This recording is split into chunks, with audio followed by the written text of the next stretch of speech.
थी ना।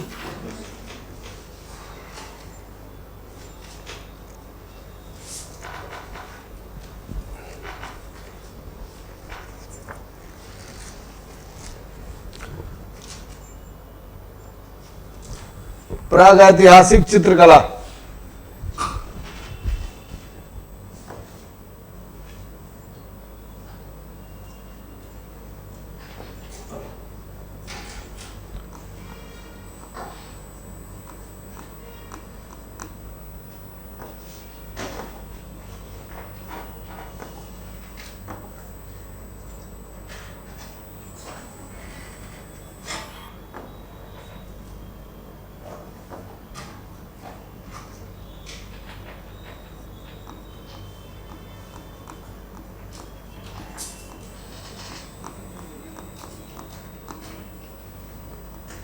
प्रागैतिहासिक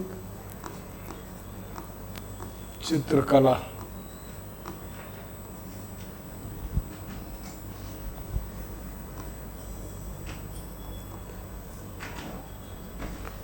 परिचय।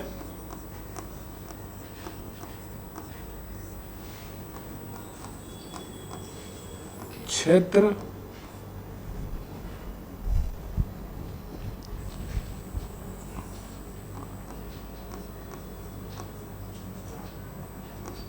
विशेषताएं।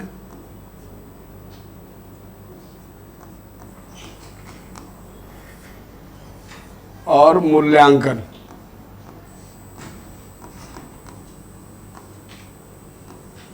ठीक है, चलिए।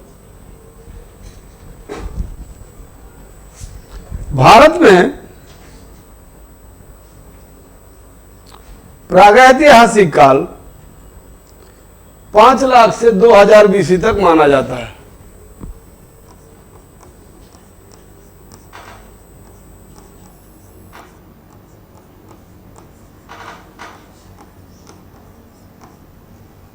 पांच लाख BC से 2000 BC तक माना जाता है। इस काल में आदिम लोगों ने जीवन के तमाम गतिविधियों में चित्रकला को महत्वपूर्ण स्थान दिया। इस काल में आदिम लोगों ने जीवन के तमाम गतिविधियों में चित्रकला को महत्वपूर्ण स्थान दिया।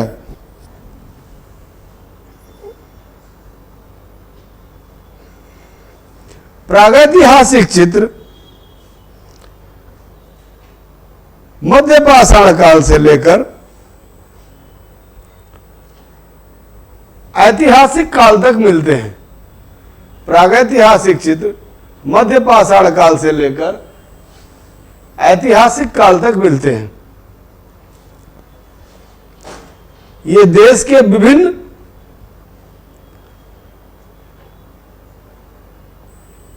के विभिन्न शैलाश्रयों में शैल आश्रय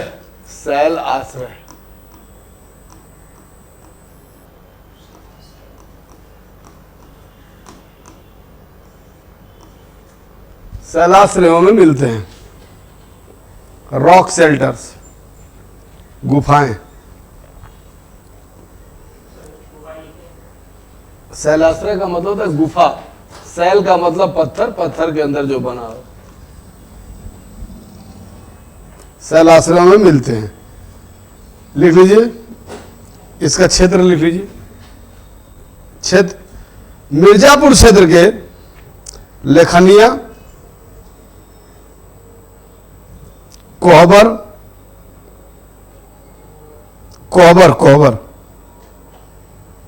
लोहरी तथा विजयगढ़ इत्यादि से मिलते हैं।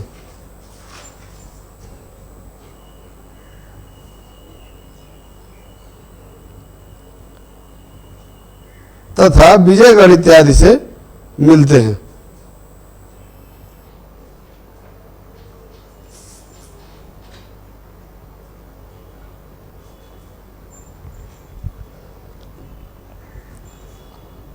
मध्य प्रदेश इमली खो, आदमगढ़, भीमबेटका, आदम खो, आदमगढ़, इमली खो, आदमगढ़, भीमबेटका,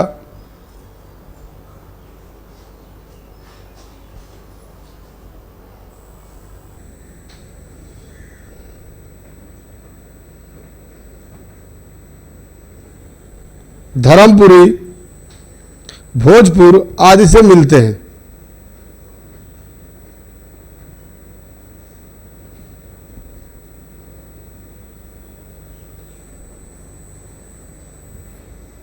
छत्तीसगढ़, जोगीमारा गुफाएं, छत्तीसगढ़ में जोगीमारा गुफा, सिंघनपुर और काबरा पहाड़, सिंघन,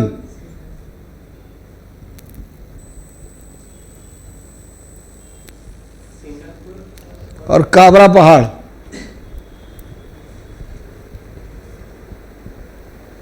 उड़ीसा, सुंदरगढ़ के शैलाश्रय,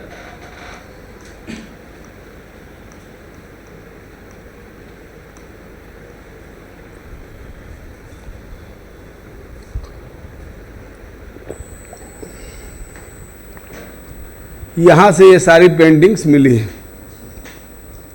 साउथ इंडिया में लिखिए, ये नॉर्थ इंडिया में था, दक्षिण भारत में। आंध्र प्रदेश में, आंध्र प्रदेश में कोप्पल और रायचूर, कोप्पल आधा प, कोप्पल और रायचूर। तमिलनाडु एदक्कल और कनाल, एदक्कल,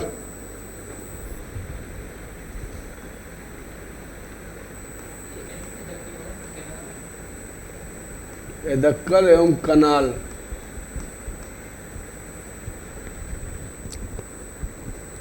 कर्नाटक के बेलारी क्षेत्र से,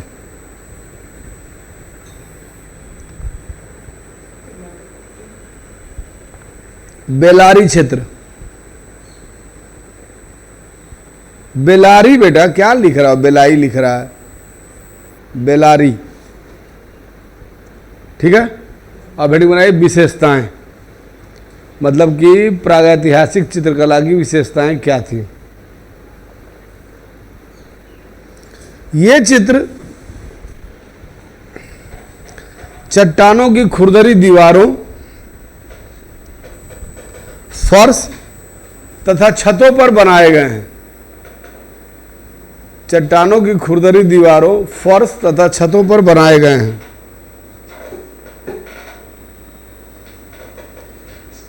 दूसरा पॉइंट, मुख्य रंग लाल तथा गेरुआ,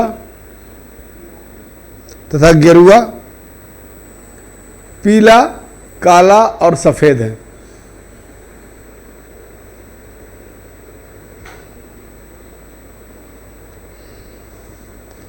नेक्स्ट, रंग तैयार करने में पशुओं की चर्बी का इस्तेमाल किया गया है। रंग तैयार करने में पशुओं की चर्बी का इस्तेमाल किया गया है।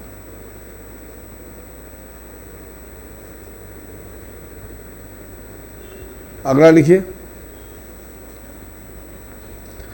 चित्रों को नुकीले औजारों से खोदकर बनाया गया है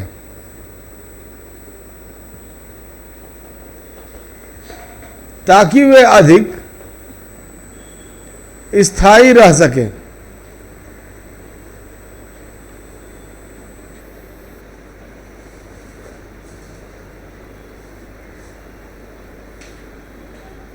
ताकि वे अधिक स्थायी रह सके। आगे देखिए, चित्रों को बनाने में ज्यादातर रेखाओं का सहारा लिया गया है। चित्रों को बनाने में ज्यादातर रेखाओं का सहारा लिया गया है।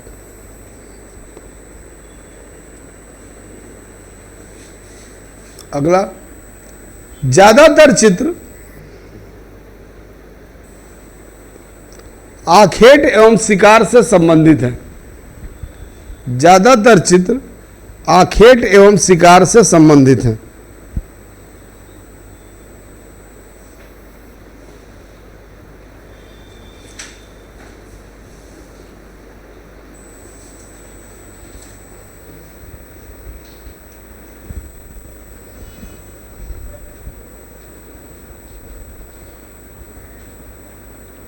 अगला लिखिए, चित्र पशु पक्षी, चित्र पशु पक्षी,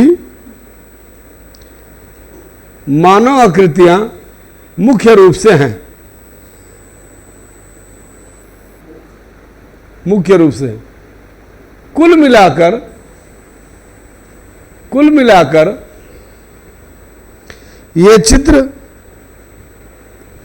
सूक्ष्म रेखाओं से बने हैं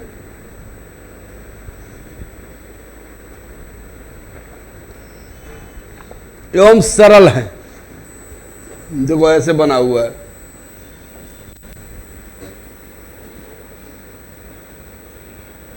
इस तरह की पेंटिंग मिलती भी होगी, आप लोगों को देखे भी होंगे आप लोग बहुत जगह।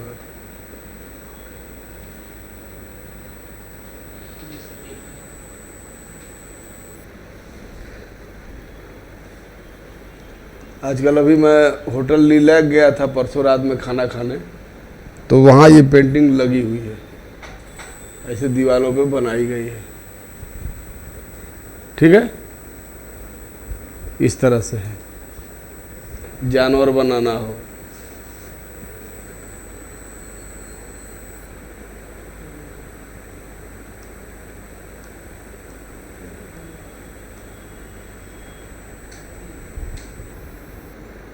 शेर बन गया।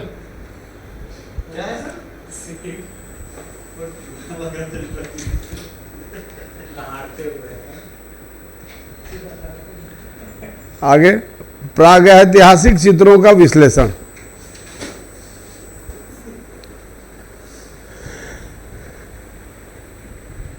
प्रागैतिहासिक चित्र किस उद्देश्य से बनाए गए हैं?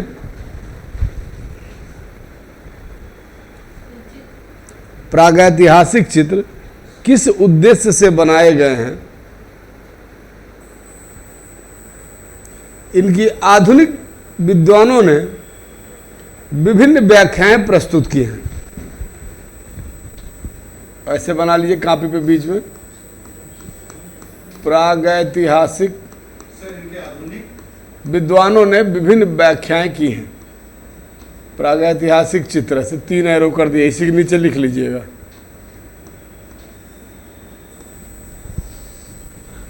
उपयोगितावादी व्याख्या,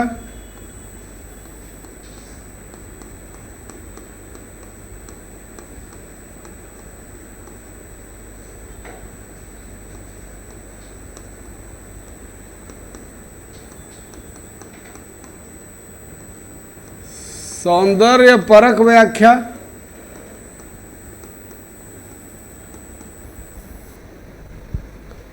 और जादुई व्याख्या।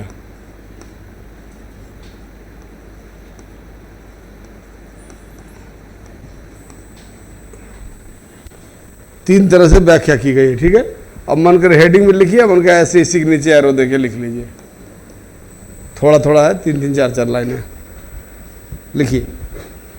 कुछ उपयोगितावादी में लिखिए, कुछ विद्वान यह मानते हैं कि इन चित्रों को बनाकर आदिम विश्वासों की पूर्ति की गई है। आदिम विश्वासों की पूर्ति की गई है।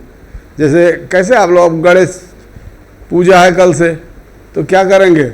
गणेश जी की मूर्ति ले आएंगे, तो आप अपने विश्वास की तो पूरा कर रहे हैं। लिखिए। दूसरा, सौंदर्य परक व्याख्या। इन चित्रों को मानव ने नैसर्गिक प्रेम के तहत बनाया है। इन चित्रों को मानव ने नैसर्गिक प्रेम के तहत बनाया है,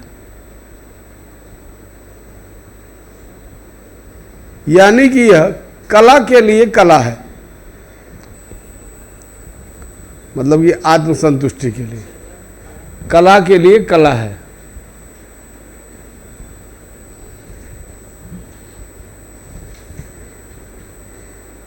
जादुई व्याख्या।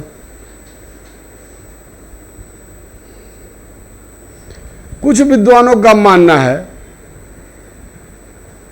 कि इन चित्रों को जादुई प्रेरणा से बनाया गया है।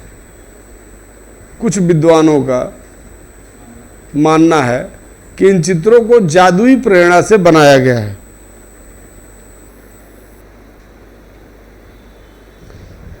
ये दृश्य शिकार के पूर्व बनाए जाते थे।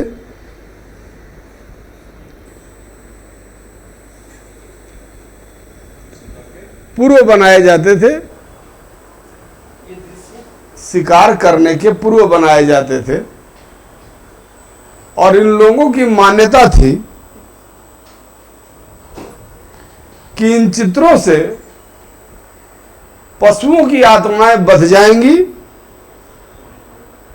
इन लोगों की मान्यता थी कि इन चित्रों से पशुओं की आत्माएं बध जाएंगी,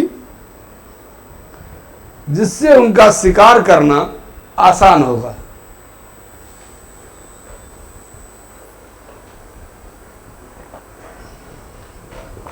चाय के लिए बोला था आपने, अब आ गई, शायद पंखा तेज हो गया।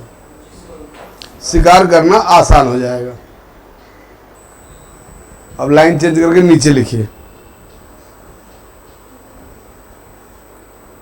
समझ में आ गया? अब सम अप करिए। इन चित्रों का विश्लेषण करने पर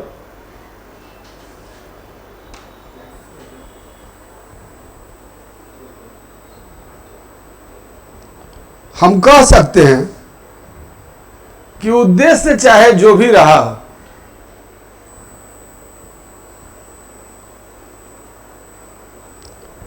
चाहे जो भी रहा हो, अपने समय को देखते हुए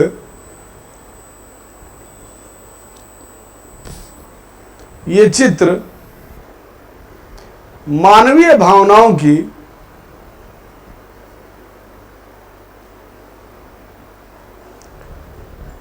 उत्तम अभिव्यक्ति है। उत्तम अभिव्यक्ति है जो वर्तमान विरासत की, जो वर्तमान विरासत की अमूल्य निधि है।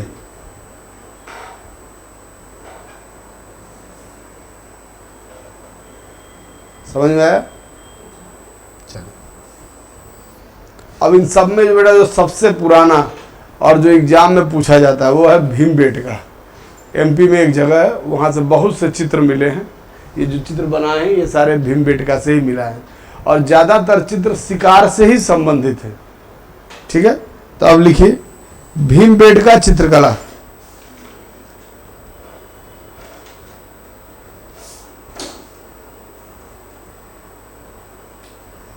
भीमबेटका मध्य प्रदेश में भोपाल के निकट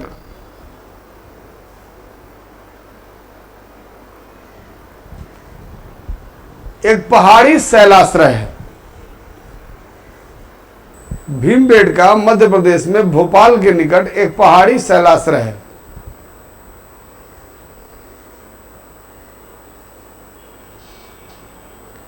यहां से लगभग 10 किलोमीटर के दायरे में 600 प्राचीन गुफाओं में सैकड़ों चित्र प्राप्त होते हैं। गुफाओं में सैकड़ों चित्र प्राप्त होते हैं,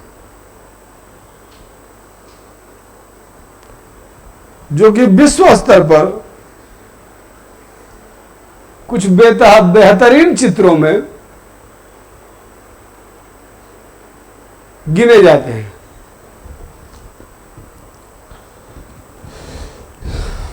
विशेषताएं लिखिए। विशेषताएं, ये चित्र मध्य पाषाण काल से लेकर गुप्त काल तक बनाए गए थे। ये चित्र मध्य पाषाण काल से लेकर गुप्त काल तक बनाए गए थे।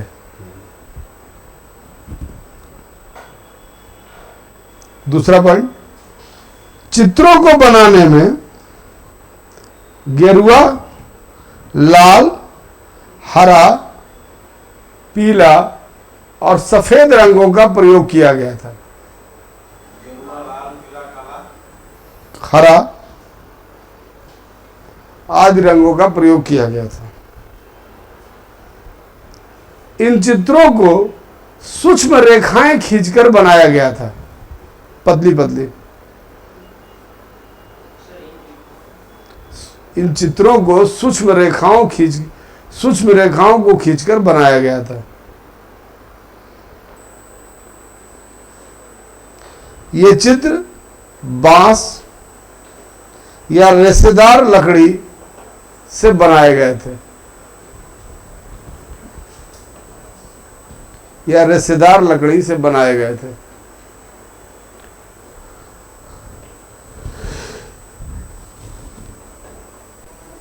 अगला, मुख्य रूप से, पानी आना बेटा, मुख्य रूप से शिकार के चित्र बनाए गए हैं।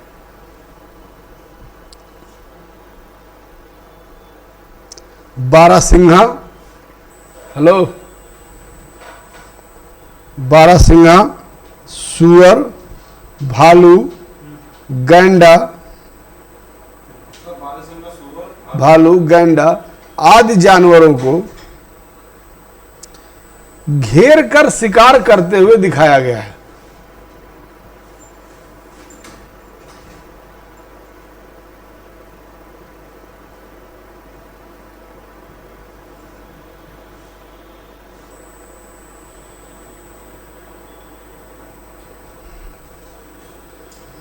अगला, कुछ चित्रों में आमोद प्रमोद के साथ नृत्य, मदिरापान, माता पुत्र आदि के दृश्य हैं। नृत्य, मदिरापान, माता पुरुष आदि के दृश्य हैं। माता और पुत्र। एक विशेष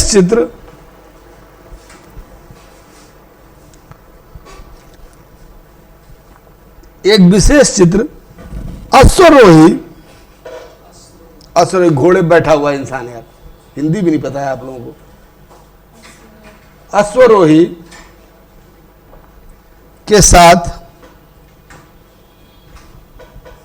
एक जुलूस का चित्र दिखाया गया है। ठीक है, अब एक बात जान लेना बेटा कि भीमबेटका भारत ही नहीं दुनिया के सबसे पुराने चित्रों में एक है, बल्कि दुनिया का सबसे पुराना चित्रण यही मिला है। इससे पुराना एविडेंस नहीं मिलता है। क्लियर हुआ?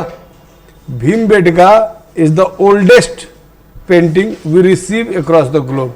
भीमबेटका के चित्र वो चित्र हैं जो पूरे विश्व में सबसे पुराने हैं। From middle stone age to 2000 BC, और इसके मिलता middle stone age to Gupta period. Clear हो गया? प्रागैतिहासिक चित्र जो हम पढ़े, प्राग हिस्ट्री कितने पार्ट में बांटे थे? ध्यान है आप लोगों को? कितने पार्ट में? कौन कौन से? चौथा बताओ। 3 कौन कौन से?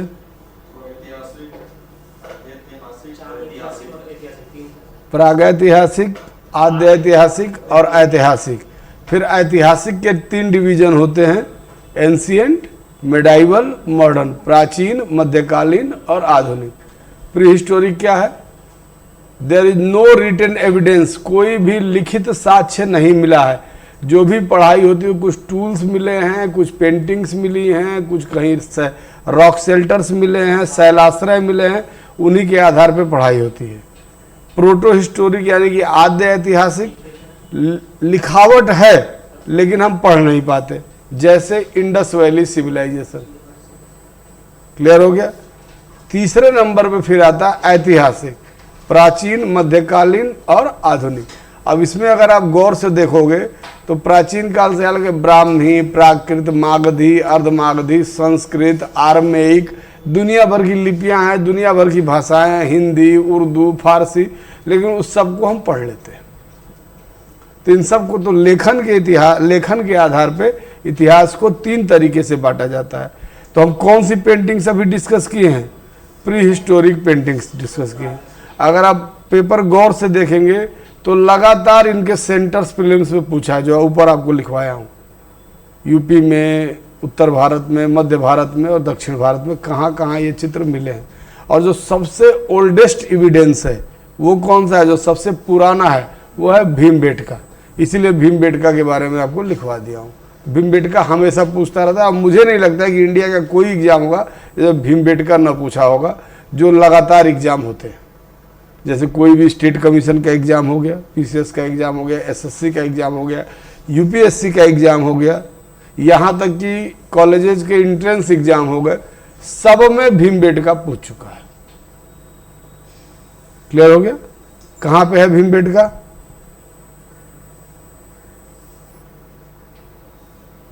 यहाँ कहानी सुन रहे हो? मध्य पर पहली लाइन पढ़ो, पलटो पेज पढ़ो। भोपाल के निकट 10 किलोमीटर के क्षेत्र में 600 से ज्यादा गुफाएं मिली हैं जो, और वो पेंटिंग्स कैसी बनाई गई हैं? वो पेंटिंग्स ऐसे ही बनाई गई हैं, बारीक रेखाओं को दीवार पे खींच खींच कर। आजकल अगर गौर करेंगे, अभी मैंने क्या कहा कि परसों रात में मैं होटल लीलैक में गया था डिनर करने, वहां के वॉल पे इसी पेंटिंग के माध्यम से वॉल सजाई गई है।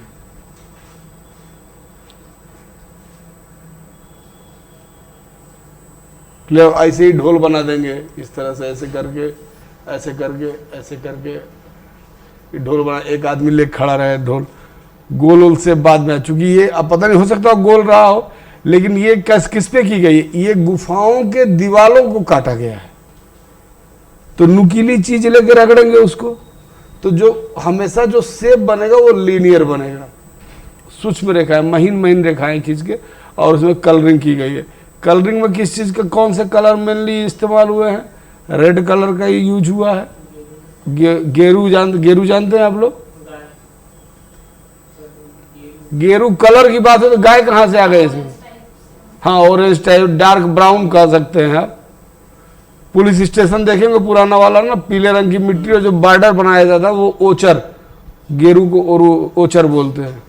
या शाहरुख खान का गाना सुन लीजिए, रंग दे तुम है गेरुआ। तो गेरू एक कलर होता है, नेचुरल कलर होता है। जैसे रामराज मिट्टी, पीली वाली जो मिट्टी आती है, जिसे पहले पीली दीवारें की जाती थी, ये सब नेचुरली मिलते हैं। चूना नेचुरली मिलता है। बाकी जो पेंट, प्राइमर और ये सब बनाते हैं सब सिंथेटिक होता है। चावल पीस दीजिए, व्हाइट कलर का हो जाएगा कि नहीं? अभी मधुबनी पेंटिंग पढ़ेंगे हम लोग, तो उसमें केवल नेचुरल एलिमेंट्स का ही यूज किया जाता था। और चित्रों को अस्थायी करने के लिए जानवर की चर्बी मिलाई गई है। तो जानवर की चर्बी क्या हो गई? घी हो गया। हाँ, सुनते नहीं रोज आता है कि घी में चर्बी की मिलावट पाई गई। चर्बी इज ऑल्सो घी। तुम्हारी भी जो, जिसे मेरा पेट निकला हुआ है, चर्बी जमी हुई है, तुम्हारा भी चर्बी ही जमा हुआ है, वो घी ही है, कंसंट्रेटेड फैट। इसलिए कहा था घी खाने से बचना चाहिए, कि सैचुरेटेड फैट होता है ये। तो जितने जानवर होते हैं सफेद सफेद चर्बी नहीं लटके। नॉनवेज खाते हो कि नहीं? खाते हो? तो जब चिकन खाते हो, मटन खाते हो, सफेद सफेद जो चर्बी तो रहती है मांस के अलावा। और चर्बी पकती नहीं है, केवल मुलायम हो जाती है, गौर करना। हाँ, और बहुत हाई टेम्परेचर पे ले जाओ, मेल्ट कर जाएगी। राजस्थान वगैरह जाओ, बहुत जगह ऐसे मटन बनता है कि ऑयल डाला ही नहीं जाता है, उसी चर्बी में ही बना दिया जाता है, चर्बी मेल्ट हो जाती है। खासकर विंटर के सीजन में मटन को देखोगे तो सवेरे जो भी होगा वो जमा हुआ मिलेगा, ऑयल वगैरह, घी जिसमें आप डालते हैं, तो सेचुरेटेड फैट कहा जाता है इसको। तो तुम्हारी चर्बी में भी पकाया जा सकता है, नॉट अ बिग थिंग, ठीक है। तेरे में तो होगा ही नहीं चर्बी। चलिए अब आइए ऐतिहासिक चित्रकला।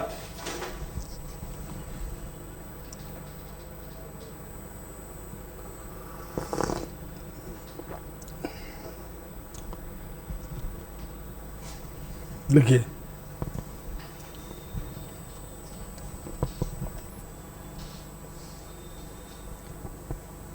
ऐतिहासिक काल में भी चित्रकला के तमाम साहित्यिक और पुरातात्विक साक्ष्य उपलब्ध होते हैं। पुरातात्विक साक्ष्य उपलब्ध होते हैं।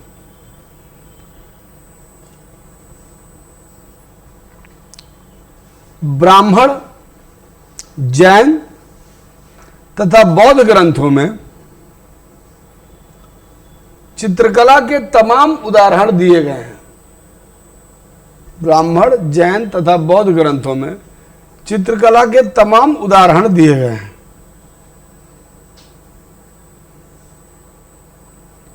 इन पुस्तकों में चित्रकार, लेखाचित्र, लेख चित्र, पुस्तकों में चित्रकार, लेखाचित्र, लेख चित्र जैसे तमाम शब्द चित्रकला के लिए प्रयोग किए गए हैं।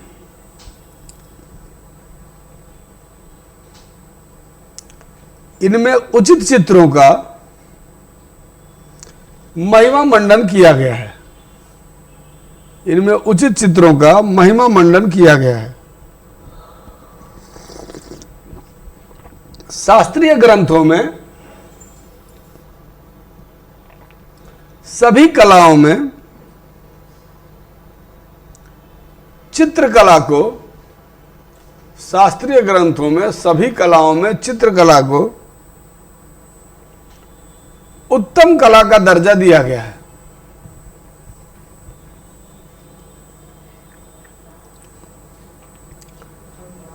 दर्जा दिया गया है। कामसूत्र, कालिदास के नाटक तथा विष्णु धर्मेत्तर पुराण इत्यादि ग्रंथों में, विष्णु धर्मेत्तर पुराण इत्यादि ग्रंथों में चित्रकला तथा चित्रकार, तमाम ग्रंथों में चित्रकला तथा चित्रकार दोनों के लिए मानक बनाए गए हैं।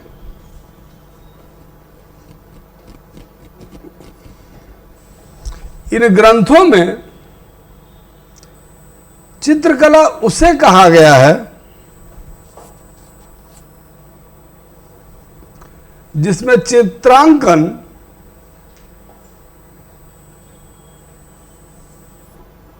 मूर्ति जैसा दिखाई दे, अर्थात चित्रों में गहराई के आयाम की अनुभूति हो। यानी कि 3 डायमेंशनल जिसको हम बोलते हैं, 3D सुने हैं ना, जैसे देखो आयाम की अनुभूति हो। इसमें आपको गहराई नहीं दिख रही है, इन चित्रों में लंबाई चौड़ाई दिख जाएगी। जरा ये देखना,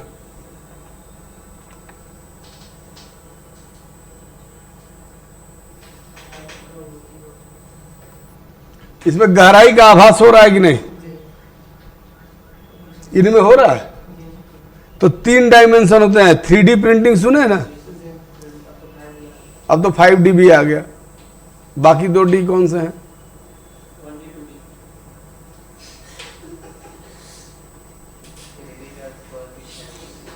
length, breadth, depth. 3D। Length और ब्रेथ केवल हो, जैसे ये बनाया हुआ रेक्टेंगल, इसमें लेंथ और ब्रेथ दिख रही है, डेप्थ नहीं दिख रही है। लेकिन जब मैं ये क्यूब बना रहा हूं तो इसमें डेप्थ का एहसास हो रहा है। क्लियर हो गया? तो इसको 3D बोलते हैं, 3 डायमेंशनल। आगे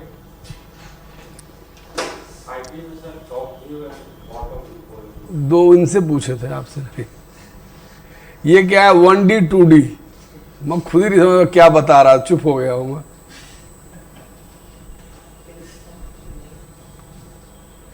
टॉप व्यू और बॉटम व्यू, ये दोनों जब रख देंगे तो 5D हो जाएगा। आजकल शादी वादी तो ड्रोन उड़ा उड़ा के वीडियोग्राफी की जा रही है। Top view, top to bottom नहीं, टॉप व्यू। एक ऊपर से, मतलब क्या खा रहे हो प्लेट में भी दिखना चाहिए, कितना पीस लिए हो, ऐसा है कि नहीं? एक कलाकार भी गजब गजब के होते हैं। एक हमारा दोस्त था क्या मतलब है, उसको जैसे पनीर को लेके ना ऑब्सेशन है। मतलब कोई पार्टी हुई, मान लो कि 5 लोग हैं, अब वो सिंगल बच जाता है वेज, 4 लोग नॉन वेज खा रहे हैं। तो अगर मान लो कि एक बार मेरे यहाँ पार्टी हुई थी घर पे, तो मैं कहा एक ही आदमी है, आगे एक मेरा छोटा बच्चा है अभी 5 साल का, तो उस समय तो 2-2.5 साल का था, तो वो भी पनीर खाता है। तो मैं कहा ½ kg पनीर बनाए थे, 2 लोगों के लिए सफिशियंट है, मोर देन सफिशियंट है। भाई वो आगे मुंह बना लिया मेरा फ्रेंड, पनीर कम बनाए हो। हम के मालिक गलती हो गई, होटल से मंगवा दे रहे हैं। हाँ, वो शादी वादी में जाए पहले पनीर, ऊपर से राइस, फिर पनीर। हम कहे सामने ही ले लो, क्यों छुपा रहे हो। चलो आगे। चित्रकला को चित्र गुण और चित्र दोष, इन 2 कसौटियों पर कसा गया है।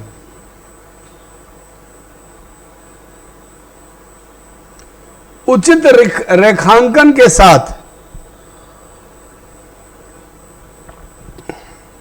आकृति को पूर्ण आकार देना चित्र गुण है। पूर्ण आकार देना, जैसे ये आम बना दिए,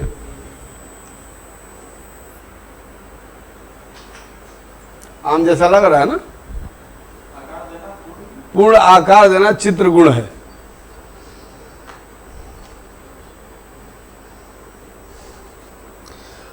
और वही रंग तथा अलंकरण में किसी एक का यदि अधिक प्रयोग हो जाए तो इसे चित्र दोष कहते हैं।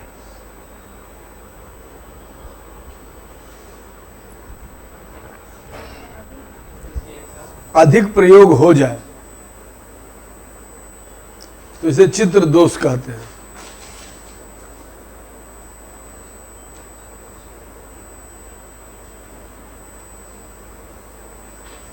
ठीक है, चलिए। चित्रकला के अंग, तो चित्रकला के 6 अंग बताए गए हैं। कामसूत्र तथा जयमंगल की टीका के अनुसार, कामसूत्र किसने लिखी है? कामसूत्र बहुत फेमस किताब है गुप्ता पीरियड की। गुप्ता पीरियड को, गुप्त काल को स्वर्ण काल कहा जाता है साहित्य के नजरिए से। अच्छा, कालिदास की किताबों का नाम याद है? कब याद करोगे? 2026 में पढ़ देना है, क्यों नहीं पढ़े हो?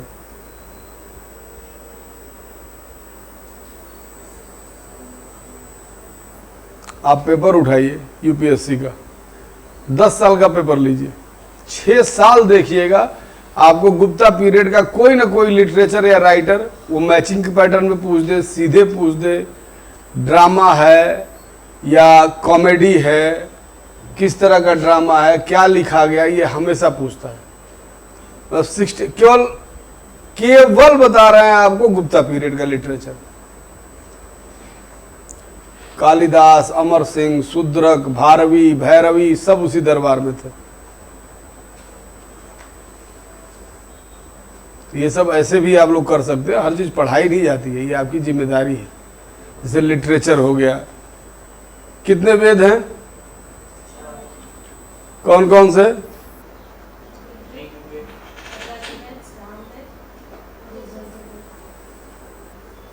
क्रम से नहीं बताया। ऋग्वेद, यजुर्वेद, सामवेद, अथर्ववेद। कितने उपवेद हैं? 16 उपवेद हैं। 4 वेद हैं, 4 उपवेद हैं। ऋग्वेद का उपवेद है आयुर्वेद, यजुर्वेद का उपवेद है धनुर्वेद, सामवेद का उपवेद है गंधर्व वेद और अथर्ववेद का उपवेद है शिल्प वेद। फिर सब वेदों के ब्राह्मण हैं, ये भी किताबें हैं, और सब वेदों के ब्राह्मण के बाद फिर आरण्यक है, किताबें हैं। जैसे ऋग्वेद में लिख दिया गया, ऋग्वेद का जो साइंटिफिक नॉलेज है उसको उपवेद कहा गया। अब ऋग्वेद तुमको तो समझ में आया नहीं, मान लो हम ही कोई देते, हमको भी ऋग्वेद समझ में नहीं आएगा, क्योंकि वेद, ऋग्वेद नहीं, कोई भी वेद, वेद पढ़ने के लिए वेदांग का नॉलेज जरूरी है। 6 वेदांग बताए गए हैं, शिक्षा, छंद, व्याकरण, ज्योतिष, निरुक्ति, ऐसे करके 6 चीजों की जब आपको जानकारी होगी उसके बाद आप वेद पढ़ पाएंगे। तो कॉमन मैन को तो वेद समझ में नहीं आ रहा है, तो कॉमन वेद के लिए, जो कॉमन लोगों के लिए, जो समझने के लिए जो किताबें लिखी गई कि कैसे आपको जीवन यापन कर रहे हैं, उनको ब्राह्मण कहा गया। फिर आया आरण्यक, वेदों के जो रहस्यमयी ज्ञान को गुरु शिष्य परंपरा में दिया गया, जंगलों में, अरण्य का मतलब था जंगल, तो तत्व ज्ञान जो था वेद का, मेटाफिजिक्स जो थी, उसको गुरु ने शिष्य को समझाया। तो अब 50 चेले हैं, तो उसमें से कोई एक चेला लगा कि हाँ ये आगे जा सकता है, ये बढ़ा सकता है, तो गुप्त ज्ञान जो दिया गया उसको कहा गया आरण्यक। और उसके बाद आता है उपनिषद। कितने उपनिषद हैं? 108, 18 पुराण। तो उपनिषद, जब अब वेद से लेके वेद, उपवेद, ब्राह्मण, आरण्यक, उपनिषद, इन सब को मिला कहता है वैदिक साहित्य। ये वैदिक साहित्य हो गया कि कहीं ना कहीं हर किताब वेदों में जो चीजें दी गई है उनकी व्याख्या कर रही है। ये आपको पता होना चाहिए, ये कभी भी पूछा जा सकता है, कहीं भी पूछा जा सकता है। फिर इसके बाद जैसे चाणक्य बहुत प्रसिद्ध हुआ। चाणक्य किताब का क्या नाम था? अर्थशास्त्र। अब उसका नाम अर्थशास्त्र है, लेकिन वो किताब प्रशासन से संबंधित है, एडमिनिस्ट्रेशन से, कि राज्य का प्रशासन, यानी कि राजनीति विज्ञान की आप पहली किताब मान सकते हैं उसको, अर्थशास्त्र को। फिर इसके बाद आगे बढ़ेंगे तो गुप्ता पीरियड आता है। तो गुप्ता पीरियड में साहित्य अपने चरम पे पहुंचा है। ऐसे नाम आता है कालिदास। कालिदास किताबों का नाम बताइए। अभिज्ञान शाकुंतलम, विक्रमोवर्षीयम, कुमार संभवम, मेघदूतम, हाँ, रघुवंशम, ये 5 उनके एपिक ड्रामा हैं। और 4 और किताबें हैं। जैसे अमर सिंह ने लिखी अमरकोश। अमरकोश क्या है? संस्कृत की डिक्शनरी है। इंग्लिश की डिक्शनरी खरीदते हो ना, और जो संस्कृत की डिक्शनरी है उसको अमरकोश है। पतंजलि ने लिखा योग। तो सारा वेद दर्शन सबको रूपरेखा मिली। ध्यान दीजिए इन चीजों पे। शूद्रक, मृच्छकटिकम, आप उठाइए पेपर यूपीएससी का, देखिए हर साल एक क्वेश्चन बुक पे आता है, और जिसमें 70% चांस होता है कि गुप्ता पीरियड और वैदिक से पूछेगा, 30% चांस होता है कि मेडाइवल से पूछेगा। शम्स-ए फिरोज शाही, तुगलकनामा, तहकीके हिंद। तो एक दो किताब ये आपको याद करना पड़ेगा, ये कोई कोचिंग नहीं कराती, इसमें कोचिंग का कुछ लेना देना नहीं, या हर किताबों में ये दिया हुआ। लिस्ट निकालिए। मॉडर्न टाइम के जो बुक्स हैं, जितने फेमस पर्सनालिटी हैं, जैसे बाल गंगाधर तिलक हो गए, जैसे एनी बेसेंट हो गई, महात्मा गांधी हो गए, सरदार पटेल हो गए, सुभाष चंद्र बोस हो गए, जवाहरलाल नेहरू हो गए, राजेंद्र बाबू हो गए, राजेंद्र प्रसाद हो गए, ऐसे उस समय के मॉडर्न राजा राम मोहन राय हो गए, मतलब 30-40 सुरेंद्रनाथ बनर्जी हो गए, WC बनर्जी हो गए, 30-40 नाम हैं।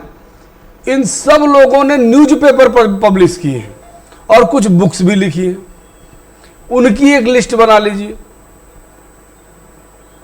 इतना काम कर लीजिए, मैं आपको वादा करता हूं कि एग्जाम में 100 में से सिर्फ 98 क्वेश्चन के लिए प्रिपेयर करिएगा, ये 2 क्वेश्चन आएगा ही आएगा। तो पहले इन चीजों को धीरे धीरे, एक दिन में किसी को नहीं याद होती है, बहुत बार आपको रिवाइज करना पड़ेगा। और आप किताब खोलेंगे, सबकी लिस्ट दी हुई है एक जगह पे कंपाइल करके, उस लिस्ट को निकालिए, जैसे भी हो 5, 2, 1, 4 डेली रिवाइज करिए।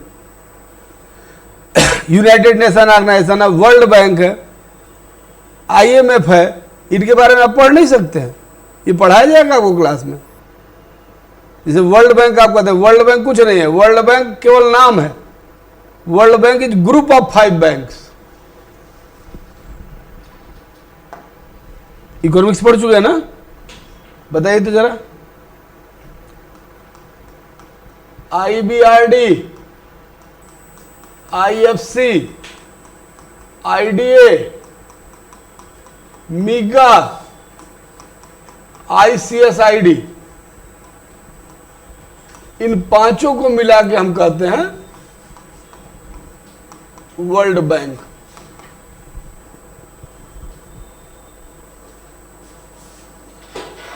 तो ये सब बेटा एक कॉपी बनाओ, एक डायरी बनाओ या पेज बनाओ, जैसे लिखते हो, एक एक चीज डेली कुछ ना कुछ करते रहो।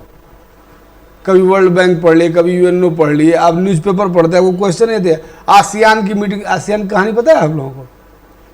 सार्क में भारत ने अपना ये पक्ष रखा, OBOR one belt one road initiative. तो ये चीजें मार्क करके खोज खोज के नोट्स बनाइए, पढ़िए, आपको ये फुटकर में 15-20 क्वेश्चन देके चले जाएंगे। और दूसरी बात, जब इन चीजों की अंडरस्टैंडिंग रहेगी आपको, तो आप न्यूज़पेपर पढ़ेंगे या कोई बुक पढ़ेंगे तो रियल में वो चीज आपको समझ में आएगी। अदरवाइज क्या है, बेवकूफों की तरह आप पेज पढ़ेंगे, वो समझ में नहीं आएगा।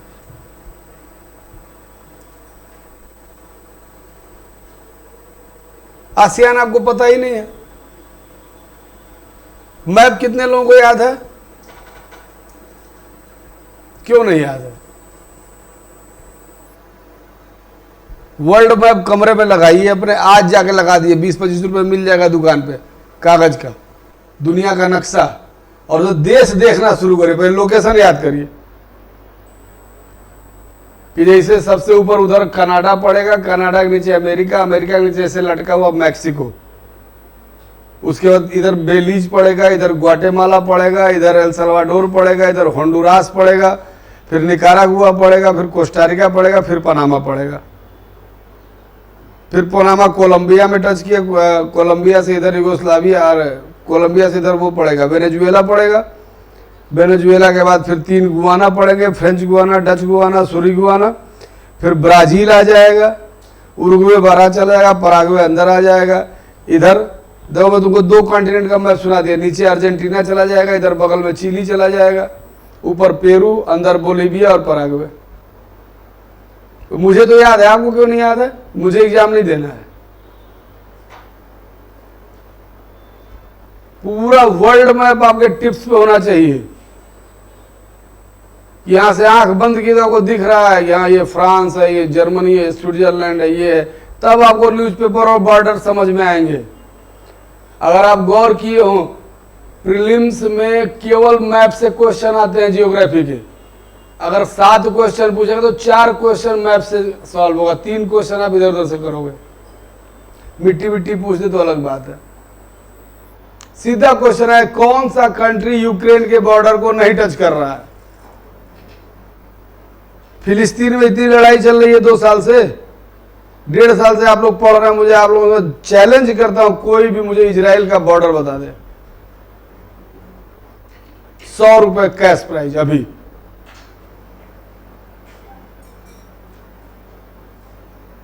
और कम से कम यूपीएससी अपने हिस्ट्री में 20 बार इजराइल का बॉर्डर पूछ चुका है प्रीलिम्स के एग्जाम में। इजराइल की देश की सीमाएं कितने देशों से लगती हैं और कहां कौन सी लगती है? हकीकत यह है कि अभी मैप हो मैं खोल के खड़ा, आप इजराइल खोज नहीं पाओगे इजराइल है कहां। और जबकि वर्ल्ड की सबसे डिस्प्यूटेड जगह है इजराइल। तो ये हंगर आपके अंदर होना चाहिए चीजों को खोजने का। ये रोज कोचिंग का और टीचर का काम नहीं होता कि आपको बताए। आप न्यूज़पेपर में पढ़ रहे हैं, आप जो यूक्रेन और रसिया की लड़ाई चले तो आप क्यों नहीं यूक्रेन को मैप में देखने की कोशिश की कि कहां है यूक्रेन? ये सीधे last to last year question आया है कि किस देश की बाउंड्री यूक्रेन से टच नहीं करती।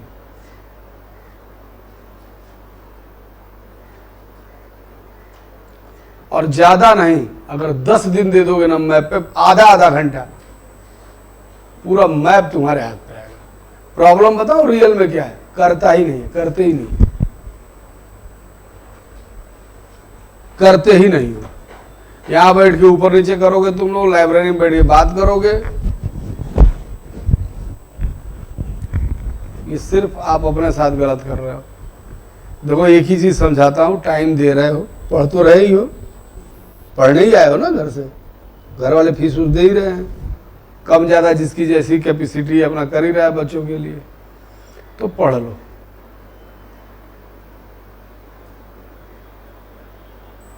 तो 3-4 घंटा पढ़ ही रहे हो, 8 घंटा पढ़ लो ढंग से, 1-1.5 साल अच्छे से पढ़ लो। खाली आने जाने से नहीं होता, क्यूरियोसिटी होनी चाहिए आपके अंदर। अदरवाइज एग्जाम बहुत टफ है। आप ये सोच रहे हो ना बहुत इजी नहीं है एग्जाम, बहुत मजबूत लोग एग्जाम में बैठते हैं। प्रीलिम्स में तो नहीं पता चला, मेंस में पता चल जाएगा आपको। पता चला सामने वाला पीसीएस अधिकारी बैठा है, इस बगल में तुम्हारे एक आईआरएस बैठ के एग्जाम दे रहा है, ये रियलिटी बता रहा है। तुम्हारा कोई अचीवमेंट नहीं, तो वो जिंदगी में पहला मेंस लिख रहा है, वो ऑलरेडी सेलेक्टेड है। कंपटीशन ऐसे ही लोगों से पड़ेगा लास्ट में जाके। प्रीलिम तो भीड़ है, उसको कहा था किक आउट द एसएस, गधों को लात मारो, जो फालतू की भीड़ आ गई हटाओ। प्रीलिम्स का यही डिफिनीशन है, किक आउट द एस, गधे हटाओ। कमीशन कहाँ से 4 लाख कहाँ पे साइन करेगा? 2 साल उसको कहाँ पे साइन करने में लग जाएगा पता चला। तो एक एग्जाम करके कंप्यूटराइज वो OMR दे दिए। अगर यूपीएससी चाहे ना, पेपर दे के आते हैं शाम को रिजल्ट दे दे, रिजल्ट शाम को तो अगले दिन तो पक्का दे देगी आपको। वो तो अपना टाइम देती है आपको, ठीक है थोड़ा रिलैक्स हो जाएगी। OMR सीट में क्या करना है जी? जैसे फोटोस्टेट मशीन काम करती है, उसे कंप्यूटर पर रख दी, अपने आप निकालती चली जाएगी। सारा कुछ कंप्यूटराइज है। वो जो ब्लैंक कर दो कंप्यूटर साइन करता है, कोई आदमी थोड़े साइन करता है। सारी मेरिट वेरिट सब कंप्यूटर बनाता है। कोई गलती हुई आपको रिजेक्शन लिस्ट में डाल देगा। ऊपर लिखा रहता ना कि कोई इस पे कट कुट मत करिए, बहुत संभल के देख के भरिए, क्योंकि जरा भी आपने इधर उधर किया खत्म, वो बाहर कर देगा उसको।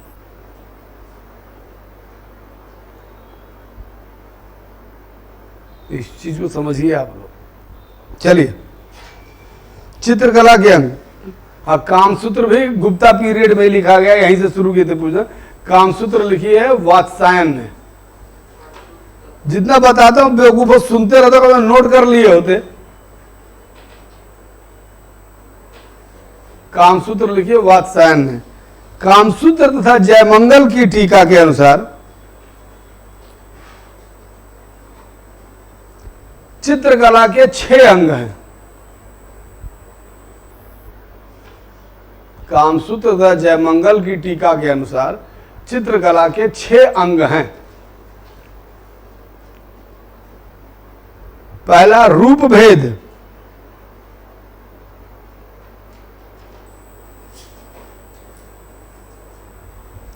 इसका अर्थ है चित्र ऐसे होने चाहिए जिसमें आकृति के बाह्य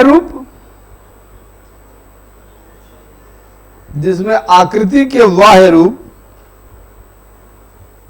तथा उसकी चारित्रिक विशेषताओं, मतलब अगर मान लो इसका फोटो बनाया जाए तो फ्रेंच कट दाढ़ी आनी चाहिए उसमें, तब लगेगा कि हाँ इसी की फोटो है। चारित्रिक विशेषताओं में उचित तालमेल दिखाई देना चाहिए।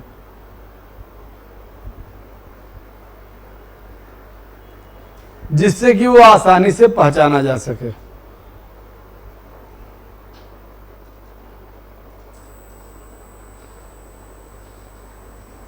जैसे कल हम लोग लिख रहे थे, आप लोग ध्यान दिए कि बुद्ध के चेहरे पे असीम शांति के भाव को दिखाया गया, बुद्ध के चेहरे को आध्यात्मिक स्वरूप में दिखाया गया है, बुद्ध के चेहरे पे घृणा दिखाई गई है, करुणा दिखाई गई है। तो इस सारा एक्सप्रेशन आपको क्या छूट गया, जिससे चित्र को पहचाना जा सके। बात नहीं सुन रहा, तब से बार बार कहूं अगर छूट जाए तो उसके लिए परेशान मत हुए, नोट्स में दे दूंगा लास्ट में, वो कोई इशू नहीं है। लेकिन जब मैं बोल रहा हूं उसको सुनिए और उसको दिमाग हो, जिससे उसी जिससे पे रुके हुए हो, बात नहीं सुन रहे हो, कभी इधर कभी उधर। क्लियर हुआ? अब मान लो कि आरके का तुम फोटो बनाओ, चित्र बनाओ, और आरके का पेट मेरे जैसा दिखा दो, तो क्या वो सिमिलरिटी बनेगी? यही रूप भेद है कि जैसा है वैसा ही दिखाया जाए। चित्र की पहचान तभी होगी ना। क्लियर हुआ? चलिए अगला, प्रमाण। अच्छा रुकिए, जो आप रूप भेद लिखे एक लाइन और लिखिए। आंतरिक अनुभूति एवं बाह्य रूप में, बाह्य रूप के प्रदर्शन में सामंजस्य हो, बाह्य रूप के प्रदर्शन में सामंजस्य हो।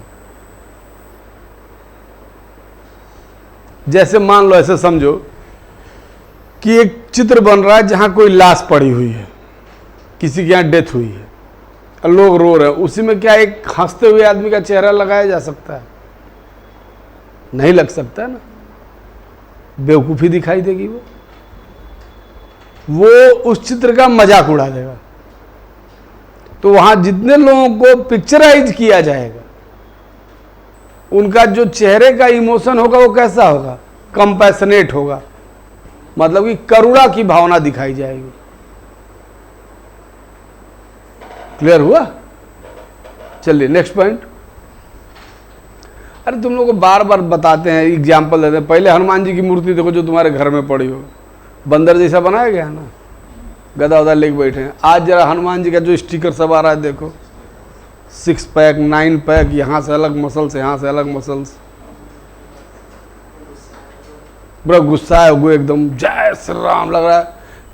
चेहरा सौम्य दिखाया जाता है जनरली हनुमान जी का, कहता कठोर बना दिया गया, आंख लाल लाल दे दी गई है।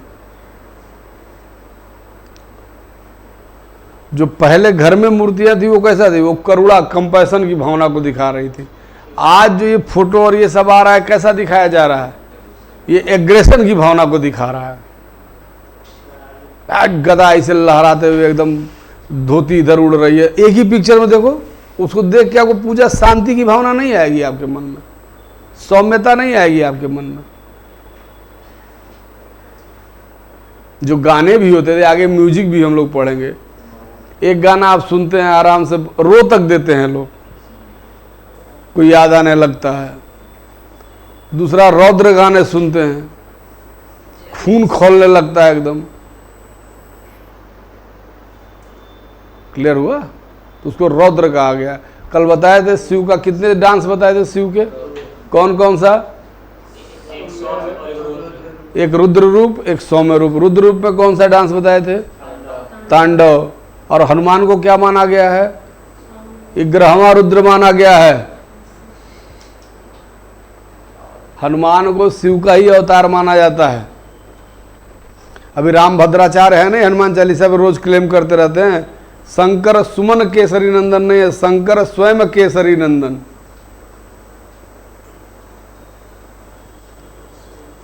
केसरी नंदन राम भद्राचार्य जी हैं। इनको बारे में जानते नहीं आप लोग? जो बाबरी मस्जिद था उस पर जब एविडेंस देने की बात आई कि वहाँ राम मंदिर था, तो सारे शंकराचार्य लोग हट गए थे। राम भद्राचार्य जी बूढ़े से हैं, आंखें नहीं, अंधे हैं, तो कोर्ट में जाके वही गवाही दिए थे कि मैं बताता हूँ किन किताबों में क्या लिखा हुआ। सारे लिटरेरी एविडेंस दिया था उन्होंने, और वहाँ से कोर्ट का डायरेक्शन बदल गया। क्लियर हुआ?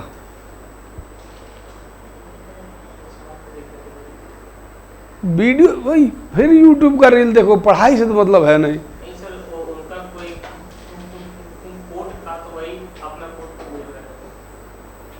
चल आगे, प्रमाण, दूसरा पॉइंट। चित्रों की माप, अनुपात तथा बनावट सही होनी चाहिए।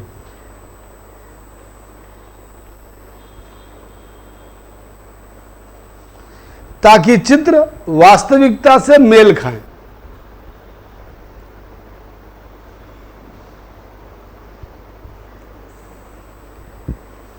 जैसे स्त्री पुरुष की माप, पशु पक्षी की माप अलग अलग दिखाया जाना चाहिए।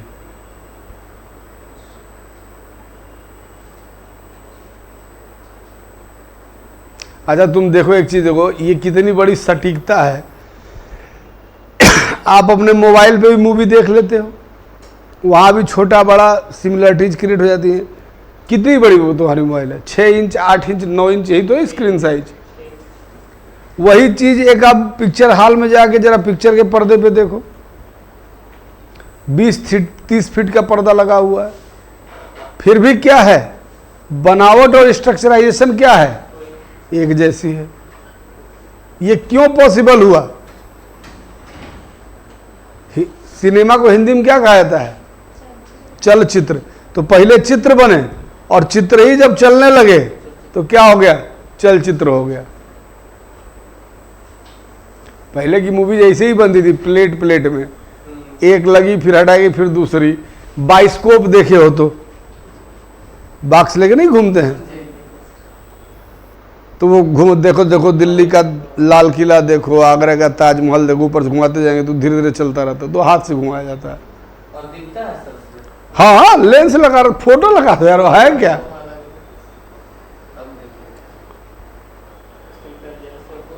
एक बॉक्स में फोटो लगा दो और घर पे बना सकते हो। अब बाहर एक अवतल लेंस लगा दो, इस साइड से देखो, बड़ा बड़ा दिखेगा वो। उसी में एक बल्ब लगा दो, लाइट जला दो, और ऊपर से एक आदमी घुमाता रहेगा। अब काहे लिए बाइस्कोप देखोगे जब मोबाइल लेके घूम रहे हो? तो अब तो लाइव देखो।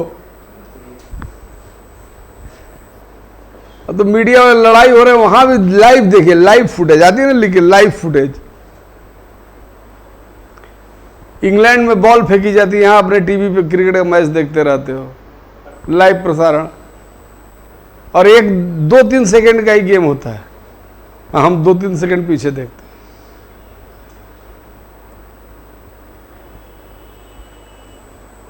क्लियर हुआ? चलिए अगला, भाव। भाव, इमोशन। भाव चित्रण को भारतीय चित्रकला का, भाव चित्रण को भारतीय चित्रकला का आत्मा माना जाता है।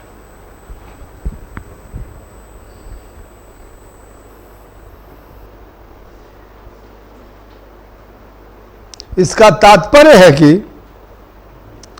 दर्शन को आकृति में चित्र की भावना को दिखाना है। दर्शन को आकृति में चित्र की भावना से दिखाया जाए। जैसे शांत भाव के लिए संभंग पोजीशन, मेडिटेशन, ध्यान अवस्था।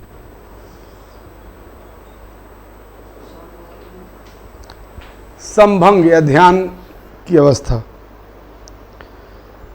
चंचलता के लिए त्रिभंग मुद्रा।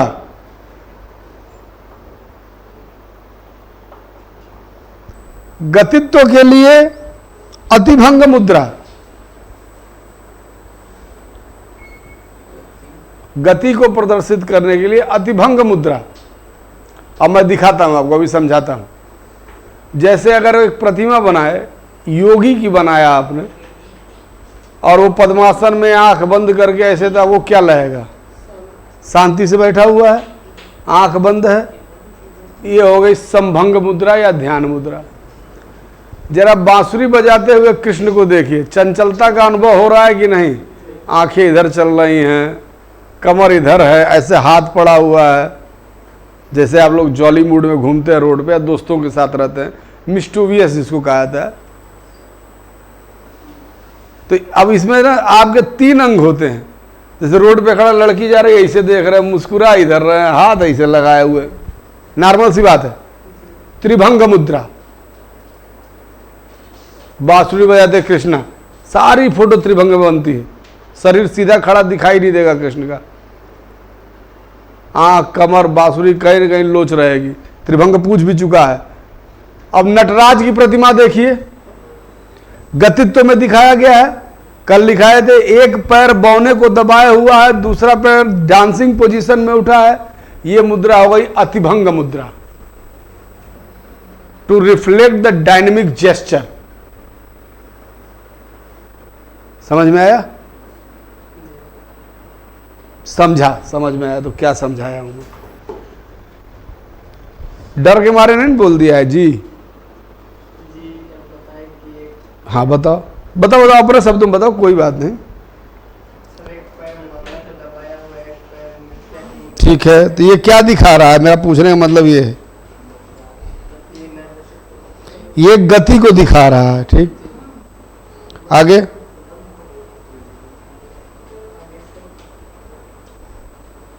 और कौन सी मुद्रा बताएं? 3 मुद्रा बताएं ना। त्रिभंग मुद्रा किसका बताए हैं?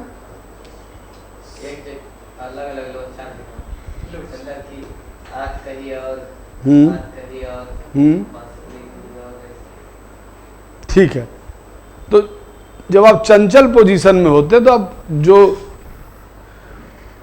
उसको लोचशील मुद्रा कही जाती है। डांसिंग में त्रिभंग को बहुत ध्यान दिया जाता है, जिससे बड़े बड़े डांसर होते हैं जो भरतनाट्यम, कथक, जिनको दुनिया भर का पद्म श्री और पद्म विभूषण ये सब मिला हुआ है, ये इन्हीं मुद्राओं को रियल में बनाते हैं डांस करते करते। अब हमको आपको तो समझ है नहीं, हम तो देख रहे हो गोल गोल घूम रहा है, लेकिन जब आपको इन मुद्राओं की जानकारी रहेगी तब आपको समझ में आएगा। मैं रियल बताऊं, मैं भीमबेटका गया था जब ग्रेजुएशन में था, तब मुझे कुछ नहीं समझ में, मैं क्या करने आया हूं। गए थे, सीडीएस का वो था, क्या बोलते हैं, एसएसबी, तो भोपाल मिला हुआ था, तो वहां से रिजेक्ट हो गए थे, तो टाइम बिता रहे थे, घूम रहे थे, तो भोपाल के बगल में ही है। अब भीमबेटका हम सुने, तब की बात बता रहे जब ग्रेजुएशन पास किए थे, तो भीमबेटका के बारे में कुछ पता भी नहीं था, सुने भी नहीं थे। तो भीमबेटका बहुत लोग जा रहे थे, ला कोई अच्छी जगह होती, 3-4 दोस्त थे, हम लोग चले गए भीमबेटका। जाकर क्यों आए हैं, और फिर 10-15 साल बाद गए, तो स्पेशली भोपाल क्लास ले रहे थे, तो एक दिन संडे पड़ा, तो स्पेशली एक लड़के की स्टूडेंट की बाइक लेना, चलो भीमबेटका होके आते हैं। तो तब गए, तो हकीकत ये है कि चीजें आपके सामने पड़ी हुई, समझ में तब आता है जब आपके पास जानकारी हो, तब उसका रियल मीनिंग आप निकाल पाते हैं। अब भरतनाट्यम का डांस चल रहा हो, आपको ले आके बैठा दे, आप सर पकड़ के बैठ जाएंगे। हकीकत है, इसमें कोई वो नहीं, कुछ समझ में नहीं आ रहा है, कुछ जानते ही नहीं है। और भरतनाट्यम के बारे में अगर आपको जानकारी हो तो मन नहीं करेगा।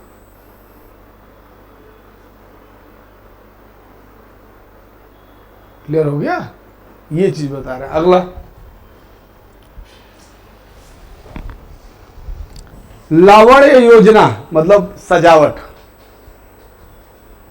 लावण्य योजना ऐसे लिखा जाता है।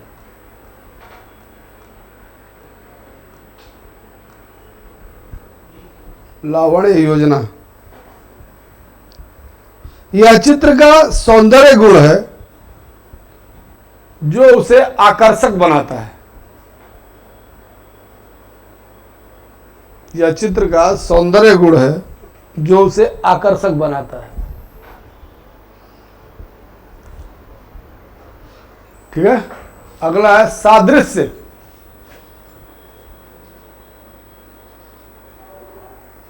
सादृश्य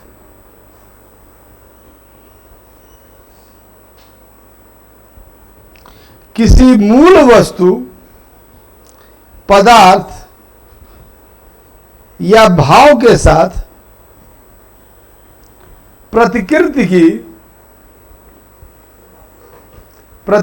की समानता को दर्शाना सादृश्यता कहलाता है।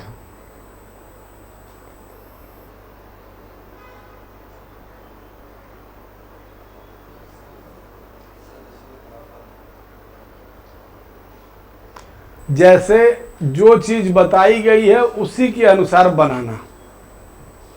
जैसे बुद्ध को कटे बाल एवं अभय मुद्रा के साथ दर्शाना, कृष्ण को बांसुरी के साथ दिखाना और अभय मुद्रा के साथ दर्शाना,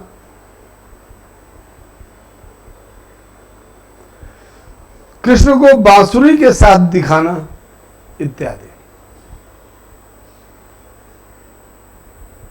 अगला, वर्णिका भंग। वर्णिका भंग ऐसे लिखेंगे,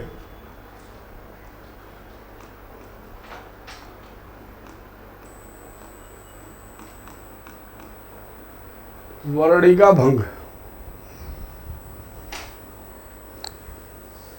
यह चित्रकार के ज्ञान कौशल से संबंधित होता है। चित्रकार के व्यक्तिगत ज्ञान और कौशल से संबंधित है। ठीक है। जैसे अब मकबूल फिदा हुसैन पेंटिंग बना दें तो करोड़ों में बिक जाती है। देश में कोई एक चित्रकार थोड़े है, तो उनका ज्ञान कौशल इतना बारीक है कि उसकी वैल्यू पर निर्भर करता है, से संबंधित होता है। ठीक है। अब हेडिंग बनाइए, अजंता की गुफाएं।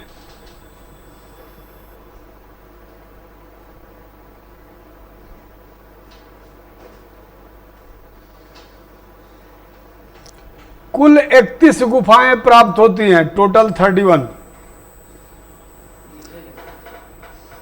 क्या हुआ?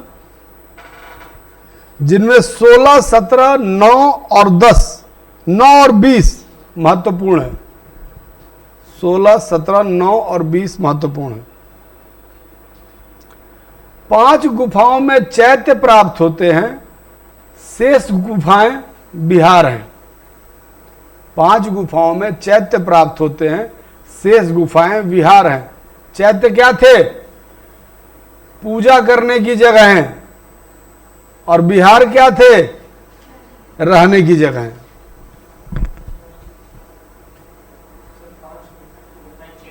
बाकी सब विहार हैं।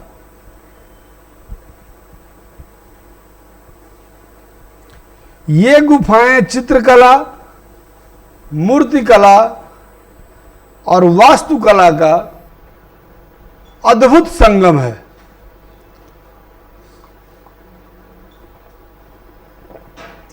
Incredible Confluence of painting, sculpture and architecture.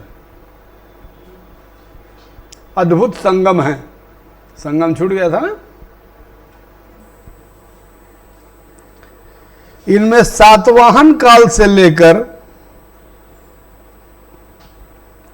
गुप्त, वाकाटक तथा राष्ट्रकूट, गुप्त, सातवाहन, गुप्त, वाकाटक तथा राष्ट्रकूट काल तक के चित्र प्राप्त होते हैं।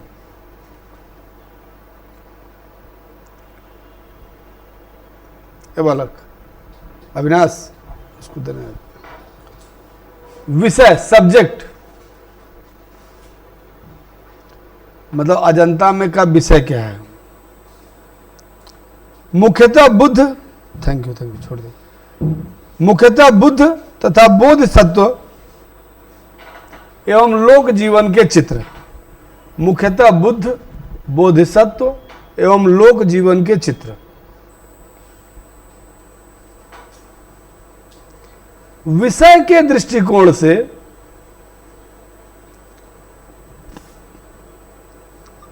इन चित्रों को 3 श्रेणियों में बांटा जा सकता है। विषय के दृष्टिकोण से इन चित्रों को 3 श्रेणियों में बांटा जा सकता है। पहला, प्रथम श्रेणी के चित्र।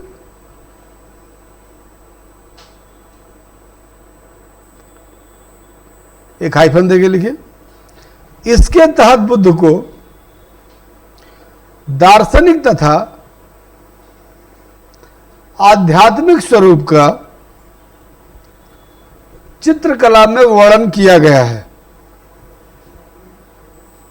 चित्रकला में वर्णन किया गया है। आध्यात्मिक स्वरूप का चित्रकला में वर्णन किया गया है। बुद्ध को उनके जन्म से लेकर महापरिनिर्वाण तक की विभिन्न घटनाओं से दिखलाया गया है।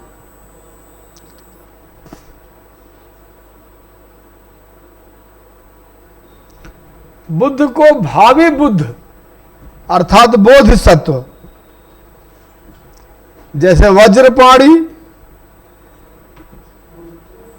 भावी बुद्ध अर्थात बोधिसत्व के रूप में भी दर्शाया गया है। जैसे वज्रपाणी, पद्मपाणी और अवलोकितेश्वर, तीनों क्वेश्चन पूछ चुका है। पद्मपाणी, वज्रपाणी, अवलोकितेश्वर।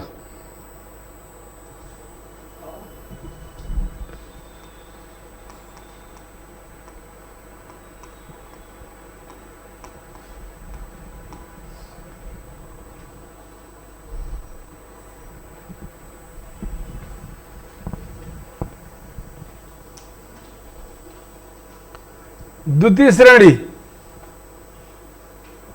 सारी मात्राएं तेरी गलत होती है बेटा।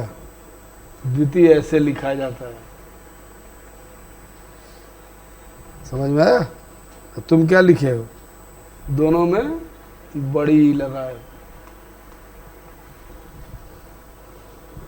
चलिए, इस श्रेणी के चित्रों में विभिन्न जातकों जैसे ब्राह्मण जातक, शिवी जातक, छदंत जातक आदि के माध्यम में,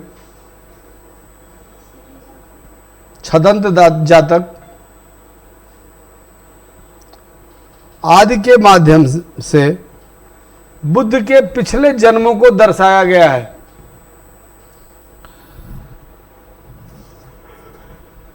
बुद्ध के पिछले जन्मों को दर्शाया गया। तृतीय श्रेणी,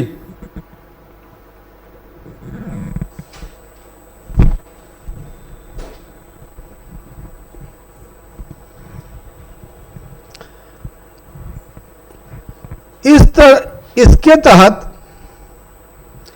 प्राकृतिक दृश्यों तथा लोक जीवन के विभिन्न पक्षों को चित्रकला में स्थान दिया गया है।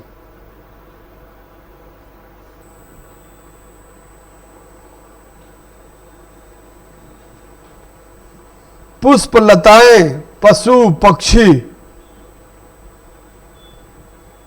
राज दरबारों की भव्यता,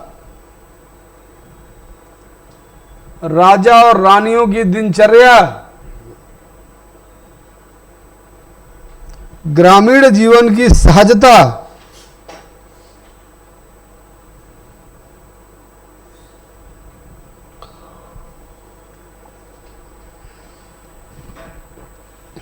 गरुड़, गंधर्व, यक्ष, योद्धा,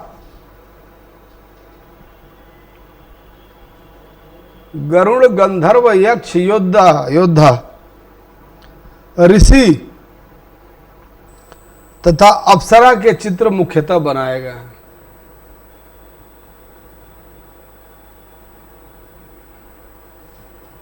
समुद्र मंथन से कौन सी अप्सरा निकली थी?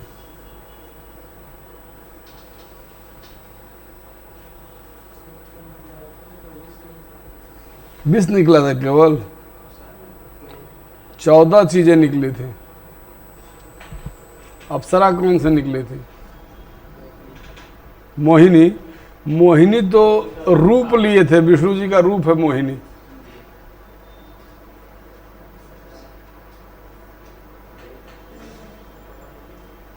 रंभा निकली थी, रंभा।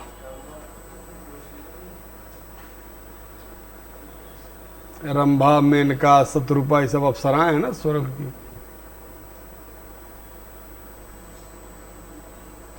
अच्छा, कल कोई पूछा था गंधर्व और यक्ष कौन होते हैं? गंधर्व समझ लो कि अब मैंने बताया था कि ईश्वर से लेके और मनुष्य तक हमने अलग अलग स्ट्रक्चर बनाए हुए हैं। तो ऋषि, मुनि, अप्सरा, गंधर्व, यक्ष। यक्ष वो होता है जो देवताओं की तरफ से कोई काम करता है, जैसे मिट्टी की उर्वरता का रक्षक को यक्ष को बना दिया गया। ठीक है। और गंधर्व कौन होता है? गंधर्व किसी कला में पारंगत होता है।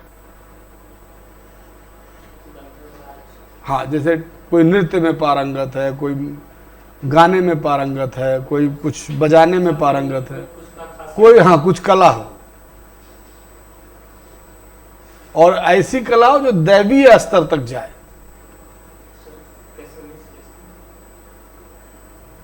जैसे कहाँ से बताएं? मतलब जिसको सुनना देवताओं को ही पसंद हो, इंसानों को नहीं।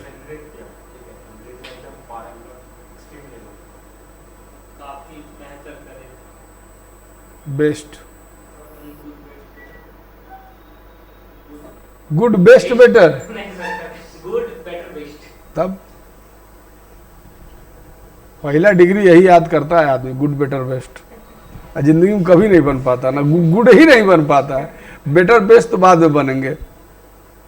डिग्री जब पढ़ता है इंग्लिश में कोई भी लड़का, तो पहला यही याद करता है, गुड, बेटर, बेस्ट। वो भी उल्टा बता रहे हो, गुड, बेस्ट, बेटर। चलिए, विशेषताएं, मतलब अजंता की क्या विशेषताएं हैं? पहला पॉइंट, इसमें भावों का प्रदर्शन है, यानी कि इमोशंस। विभिन्न भाव जैसे शांति, करुणा, उल्लास, भक्ति इत्यादि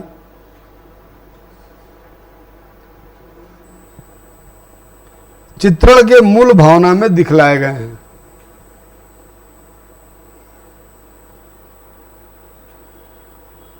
नेक्स्ट पॉइंट, चित्रकारों ने चित्र बनाते समय रेखाओं तथा तूलिका का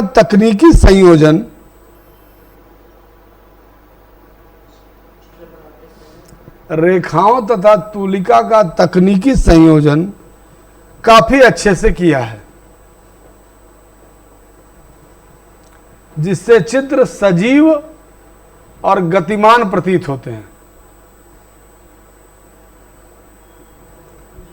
चित्र सजीव एवं गतिमान प्रतीत होते हैं।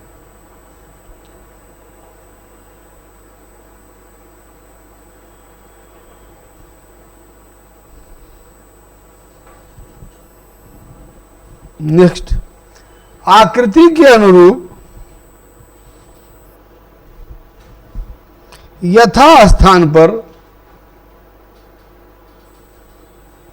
गोलाई, उभार, छाया इत्यादि का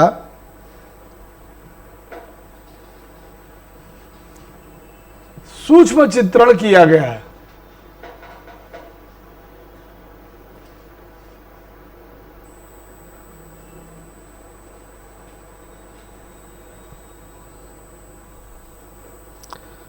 जहां कोमलता की आवश्यकता है वहां रेखाएं बारीक हैं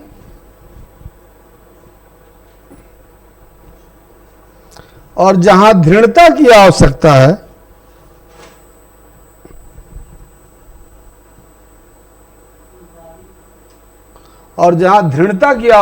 है वहां रेखाएं मोटी हैं। दृढ़ता, मजबूती जहां दिखाने को, कठोरता दिखाने की कोशिश की गई है। जैसे एक बताओ, किसी की तस्वीर बनाए और उसका जो शैडो बनाओगे वो कोमल होगा कि कठोर होगा? परछाई दृढ़ता कोमल होगा तो हल्की रेखाओं का इस्तेमाल करेंगे।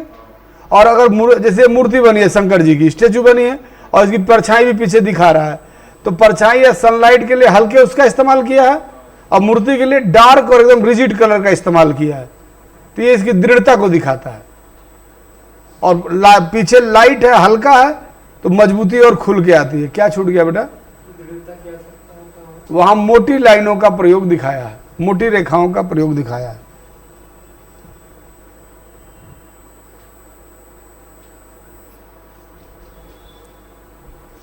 नेक्स्ट, रंगों को प्राकृतिक पदार्थों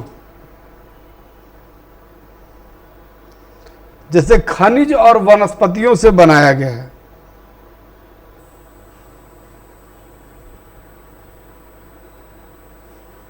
मुख्य रंग हैं गेरुआ, हरा, नीला, सफेद, काला। गेरुआ, हरा, नीला, सफेद, काला मुख्य। अगला बिंदु, चित्रकारी में पुनरावृत्ति का अभाव है।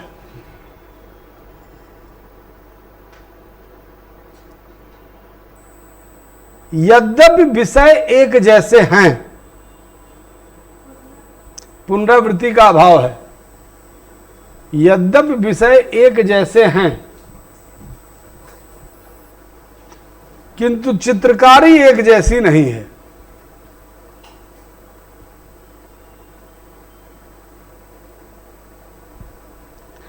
चित्रकारों ने स्वतंत्र कला कौशल का परिचय दिया है। कला कौशल का परिचय दिया है।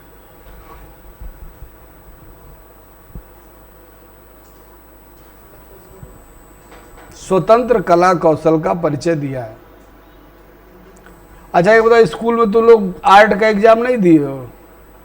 कला की परीक्षा होती थी ना, 8 तक तो हो ही जाती है, 6, 7, 8 में दियो ना। तो उसमें कुछ क्वेश्चन से आम बनाओ, साड़ी का किनारा बनाओ, और कंपलसरी होता है। मतलब हम लोग जब पढ़ते थे तब था, तो मुझे याद है कि मैं याद कर लिया था साड़ी किनारा कैसे बनता है। ऐसे एक प्लस बनाओ, ऐसे ऐसे ऐसे ऐसे 3 बना दो, लाल पीला हरा कलर कर दो। जान बचाने के लिए, ज्यादा कला आती नहीं थी। आम मैं इससे बढ़िया आम आज तक बना ही नहीं पाया हूं। और जब भी चित्रकला का एग्जाम होता था, भाई लड़कियों का देखो, एक से एक डिजाइन, क्लियर हो गया? तो वो जो व्यक्तिगत कौशल है कि विषय एक जैसे हैं, बुद्ध की मूर्ति बनानी है, पुनरावृत्ति का अभाव है, मतलब एक ही आदमी नहीं बना रहा है, सब कोई बना रहा है, मतलब कि ज्यादा संख्या में चित्रकार थे और सब अच्छे थे। तो बुद्ध की ही मूर्ति, मान लो बुद्ध का ही पिक्चर बन रहा है, लेकिन जितने बनाए उतने तरीके से बनाए। क्लियर हो गया? चलिए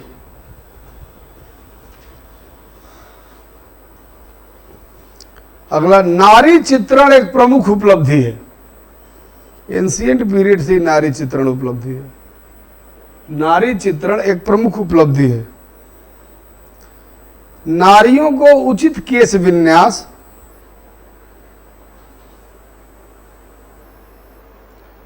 सौंदर्य, आभूषण, साज सज्जा आदि के साथ दिखाया गया है।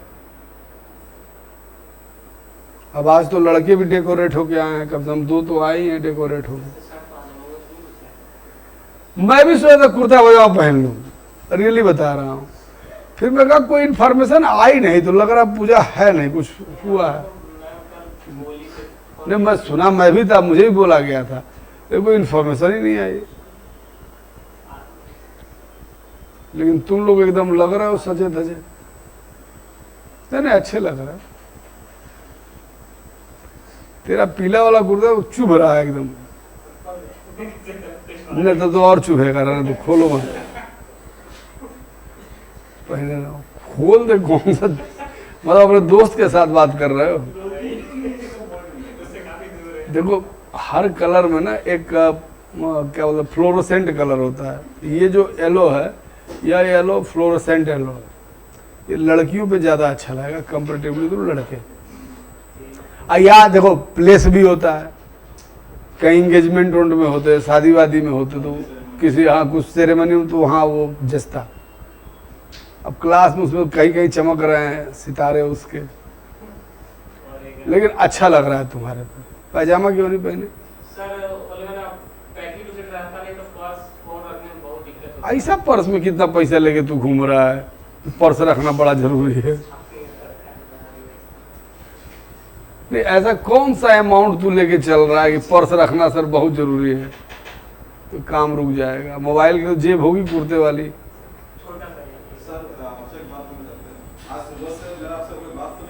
ना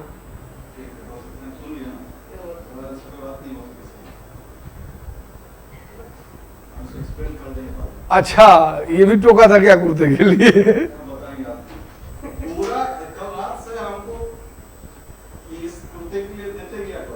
टार्चर कर दिया।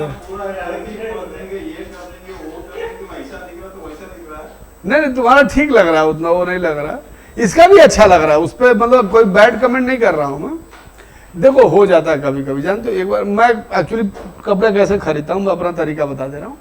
एक बार बहुत कम खरीदता हूँ, तो शादी वादी हो, जब वाइफ का मैटर हो, पता है क्या ले आना है।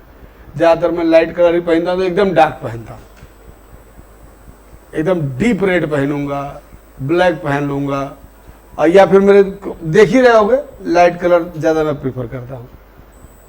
तो वही ले आती है, बच्चे चले जाते हैं, वो पसंद कर लेते हैं, पापा ये पहनो ये पहनो।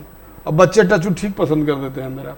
या मैं परचेज करता हूँ, तो मैं ऐसे जा रहा हूँ और मैं देखा कहीं अगर कोई चीज़ मुझे लग गई और मैं चला गया, तो मैं ले लूँगा। मैं खरीदने स्पेशली नहीं जाता हूँ। और अक्सर मैंने खरीदारियाँ की हैं, जैसे कि इनको गए, ये खरीद रहे हैं, साथ साथ देख रहे हैं, कोई टी शर्ट पसंद आ गई, कोई पैंट अच्छी लग गई। अपने लिए बहुत रेयर मैं गया हूँ कभी खरीदने। या जा रहे ऐसे एक बार जा रहे थे ना, पैरेट ग्रीन जानते हो ना, पत्ती हरा, उस कलर की एक टी शर्ट टंगी हुई थी, मुझे बड़ा अच्छा लगा। बाइक तब बाइक रोका, मैं गया टी शर्ट खरीद लिया और पहन के अगले दिन गया। और एक हमारे कुलीग हैं, फ्रेंड है, मतलब वो भी पांडे सर, आप लोग जानते होंगे, एसके पांडे सर। तो हमसे कहा, अनुपम जी कहाँ तोता बन के घूम रहे हैं? अब भाई वो ऐसा तोता बोले, और काफी महंगी टी शर्ट थी वो, मतलब 3000 रुपए की टी शर्ट थी। अब दोबारा पहना नहीं मैं उसको, काफी दिन तक रखा रहा। सोचा कभी पहन लूंगा, फिर हिम्मत ही नहीं हुई। हाँ तोता सुनने के बाद वही हाल है। चलिए, जीवन के दैनिक दिनचर्या से लेकर अध्यात्म के भाव को चित्रण में दर्शाया गया है।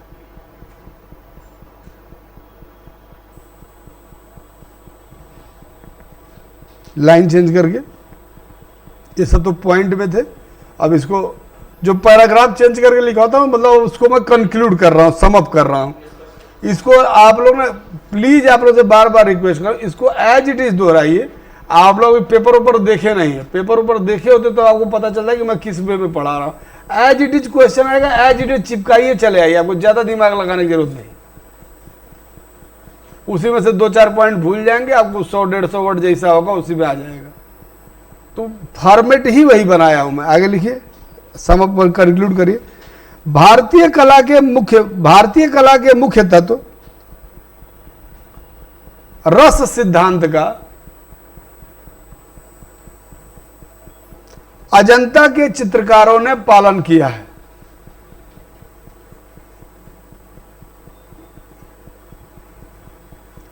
चित्रों में भाव रस सिद्धांत का अजंता के चित्रकारों ने पालन किया है।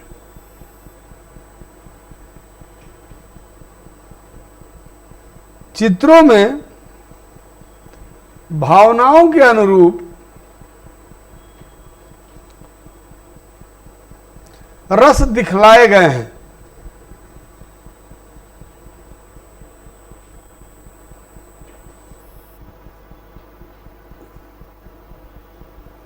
जैसे आंखों का चित्रांकन, हाथ पांव की विभिन्न मुद्राएं, भाव भंगिमाओं को पहचाना जा सकता है। जैसे आंखों का चित्रांकन, हाथ पांव की विभिन्न मुद्राएं, भाव भंगिमाओं को पहचाना जा सकता है।